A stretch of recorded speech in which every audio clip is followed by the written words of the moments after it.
제가 성도님들과 오랜만에 이제 전화 통화를 나누게 될 때 걱정되는 마음으로 이렇게 질문을 드릴 때가 있습니다. 집사님, 권사님, 코로나 시기에 많이 힘드시지요? 뭐 이렇게 이제 질문을 건넵니다. 그러면 이제 예상했던 것과 다른 답이 올 때가 참 많았습니다. 이런 대답입니다. 목사님, 지금 이렇게 힘든 것이 어찌 저뿐이겠습니까? 모두 다 힘드니 조금 더 버텨보겠습니다. 이런 대답을 주시는 분들이 꽤 많았습니다. 이 이야기를 들으면서 한 가지 좀 이렇게 울컥하면서 깨닫는 것이 하나 있었어요. 이게 뭐냐면 코로나로 인해서 힘든 것은 어쩌면 우리 한 사람, 나 한 사람뿐이 아니라 우리 모두가 겪고 있는 그 삶의 문제일 수 있겠다라는 겁니다.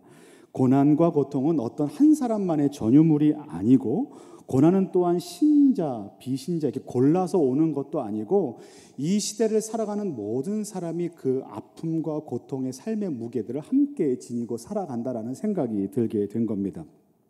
그리고 게다가 살면서 고민하는 문제들도 대부분 비슷합니다. 뭐 대동소이하기도 하지만 먹고 사는 경제적인 문제, 관계적인 문제, 취업의 문제, 입시에 대한 문제, 승진에 대한 문제, 건강에 대한 문제, 결혼에 대한 문제, 그리고 결혼하면 어떻습니까? 출산에 대한 문제, 양육에 대한 문제, 교육에 대한 문제 등등 우리가 갖고 있는 그 고난의 문제는 나 한 사람으로 생각해 보면 특별하고 아주 크다라고 생각을 하지만 전체적인 고통의 문제들을 이렇게 다 놓고 보면 모양이 크게 다르지 않습니다. 다 거기서 거기인 것 같습니다. 그때 이처럼 동일한 문제의 현장을 살아가고 있는 신자인 저와 여러분들에게 필요한 말씀이 저는 오늘 본문 말씀이라는 생각이 들었습니다. 모두가 고난 가운데 있고 모두가 삶의 무게들, 비슷한 삶의 무게들을 가지고 있으며 신자와 비신자를 가리지도 않는 고난의 현장을 살아갈 때 과연 신자가 어떤 것을 소망으로 여기고 살아갈 수 있는가? 그리고 신자가 도대체 믿지 않는 세상 사람들과 다른 것은 무엇인가? 어떤 차이를 가지고 있는가라는 생각, 그 질문 앞에 서게 될 때가 있습니다. 여러분, 제가 질문 하나 드리겠습니다. 여러분, 세상 사람들과 여러분들 어떤 차이를 가지고 계시다고 생각하십니까? 차이가 있을까요? 제가 답을 좀 정해놓고 말씀을 드리겠습니다. 차이가 있습니다. 우리는 세상 사람들과는 다른 차이를 지니고 있습니다. 그리고 그와 같은 차이로 인해서 고난을 대하는 우리의 해석과 태도가 매우 다릅니다. 그렇다면 우리가 세상 사람들과 다르게 갖고 있는 그 차이는 무엇인가? 오늘 성경에 보면 이렇게 말씀하고 있습니다. 하나님의 약속의 말씀이다라는 것입니다. 여러분, 오늘 우리가 읽지는 않았지만 15절 말씀에 이렇게 기록되어 있습니다. 15절에 요단이 곡식 거두는 시기에는 항상 언덕에 넘치더라라는 말씀이 기록되어 있습니다. 여러분, 이스라엘 백성들은 약속의 땅 가나안으로 들어가는 이제 마지막 관문 요단강 앞에 서 있습니다. 그리고 그 강을 건너야만 합니다. 그런데 어떤 문제가 발생했습니까?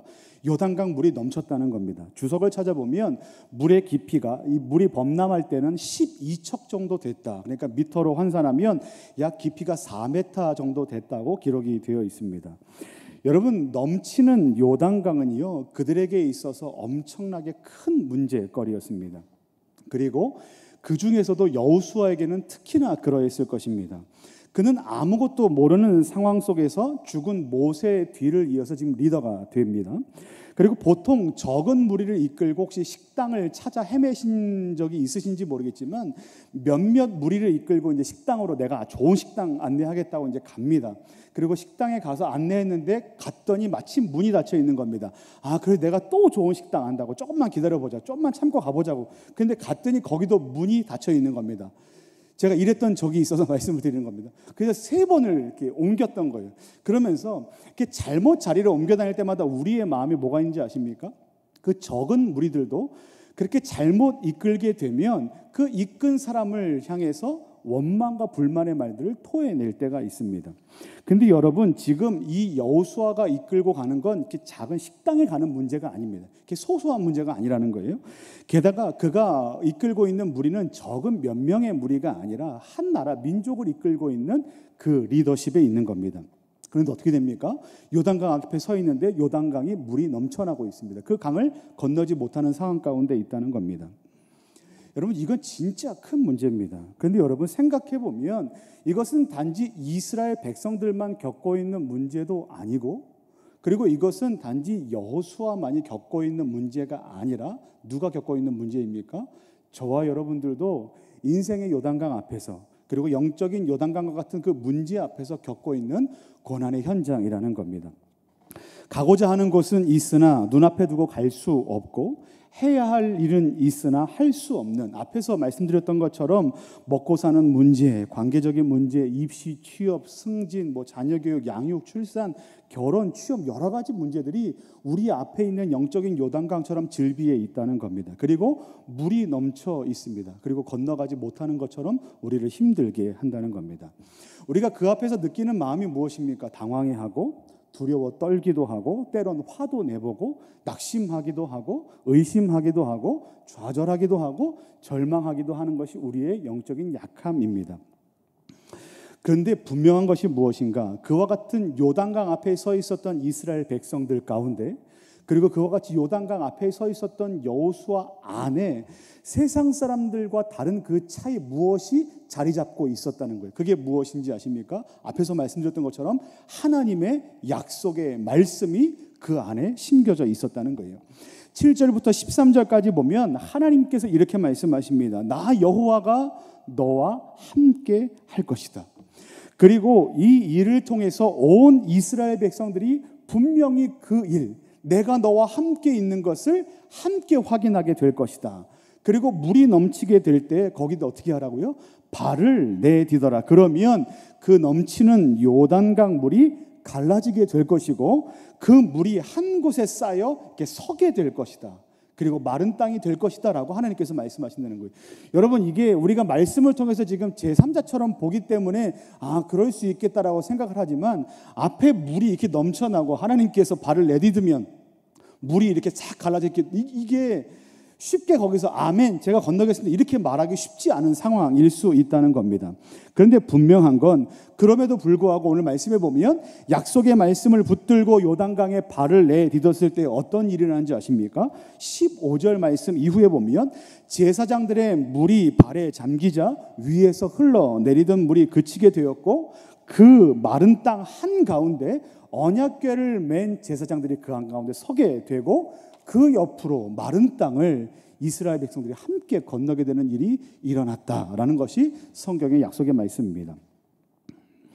사랑하는 성도 여러분, 그렇다면 오늘 이와 같은 말씀을 듣는 저와 여러분들은 영적인 요단강과 같은 고난과 삶의 문제들 앞에서 어떤 마음을 갖고 어떤 영적인 태도를 가지고 살아가야 하는가? 그것은 무엇인가 하면 우리를 보호하시고 인도하신다는, 무엇인가 하면 하나님의 약속의 말씀을 믿고 기도하는 겁니다. 그것이 우리가 오늘 가져야 될 영적인 태도라는 거예요. 제가 얼마 전에 독서 지도사 양성하는 과정에 있는 강사님이 하시는 강의를 몇 강의를 듣게 됩니다. 독서 지도사 아시죠? 이렇게 어린 아이들, 이렇게 젊은이들 아니면 노인분들 독서를 이렇게 읽게 하는 그런 이제 지도사를 이야기하는데, 저는 독서 지도사라고 하면 단순하게 책을 읽어주거나 아니면 추천해주고 읽은 다음에 독후감을 써 이렇게 하는 그냥 그 정도의 이렇게 케어하는 그 방과 후 교사인 줄 알았습니다. 근데 강사분이 이제 강의하실 때 독서 지도사는 이런 사람이라고 얘기를 하더라고요. 독서 지도사는 독서를 통해서 마음이 아픈 사람을 치유해주고 잘못된 성품과 잘못된 가치관을 교정해주는 사람이 바로 전인적인 치유사가 바로 독서 지도사다, 이렇게 이야기를 하는 겁니다. 그렇기 때문에 만약에 책을 읽지 않고 핸드폰에 빠져 있는 친구가 있다면 이렇게 교육하면 안 된다는 거예요. 어떻게 하면 안 되냐 하면 핸드폰을 뺏고 반드시 그 아이의 손에 책을 들려줘야 된다, 이렇게 하면 안 된다는 거예요. 왜냐하면 그 안에 어떤 믿음이 있기 때문에 그런가 하면, 독서를 통해서 사람을 치유할 수 있는 능력이 있다라는 믿음이 있기 때문에 그래요. 그래서 핸드폰을 뺏어서 책을 읽게 하는 건 그 믿음의 행위가 아니라, 이게 제가 지금 해석하는 겁니다. 그 믿음의 신념이 아니라 어떻게 되냐면, 아이에게 책을 읽히면 그 핸드폰을 손에서 내려놓게 될 것이다. 이게 독서 지도사가 갖고 있는 신념이라는 겁니다. 그래서 핸드폰을 뺏지 말고 좋은 책을 추천해주고 재미있게 책을 권해주면 그 아이는 분명히 핸드폰보다 책을 더 사랑하게 될 것이다, 이렇게 얘기를 한다는 거예요. 저는 어느 부분 일정하게 동의합니다. 그러면서도 좀 동의되지 않는 부분들도 조금 있습니다.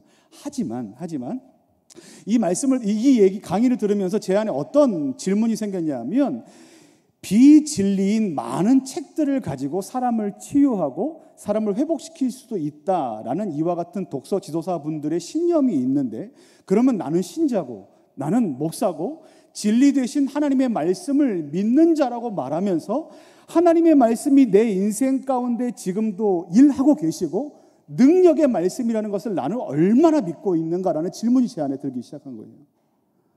하나님이 약속하셨고 하나님이 먹이시고 하나님이 입히시고 하나님이 마른 땅을 걷게 하신다고 했는데 내가 그걸 믿고 있는가라는 질문 앞에 섰더니 많이 부끄럽더라고요. 다시 한번 이런 마음이 드는 겁니다. 내 삶 가운데 하나님의 말씀이 여전히 힘이 있고 능력이 하나님의 말씀인 걸 내가 믿는 자가 되어야 되겠다라는 마음이 드는 겁니다. 그리고 어떻게 합니까? 그 말씀을 붙들고 기도하는 자리로 나가는 겁니다. 사랑하는 성도 여러분, 하나님께서 말씀하십니다. 내가 너희들과 함께 한다. 그리고 거기에 발을 내딛는 순간에 그 모든 영적인 문제들이 갈라져 마른 땅과 같이 걷게 될 것이다라는 약속의 말씀이 어디에 있습니까? 우리의 삶 가운데 있습니다. 지금 우리가 그걸 믿고 있는 겁니다. 읽고 있는 겁니다. 말씀을 듣고 있는 겁니다. 사랑하는 성도 여러분, 하나님의 약속의 말씀을 붙들고 기도하시는 저와 여러분들 되시기를 예수님의 이름으로 간절히 축원합니다. 그때 우리는 분명히 여호수아처럼 이스라엘 백성들처럼 하나님의 약속의 말씀대로 요단강을 마른 땅처럼 걷게 될 것입니다. 우리 함께 기도하겠습니다.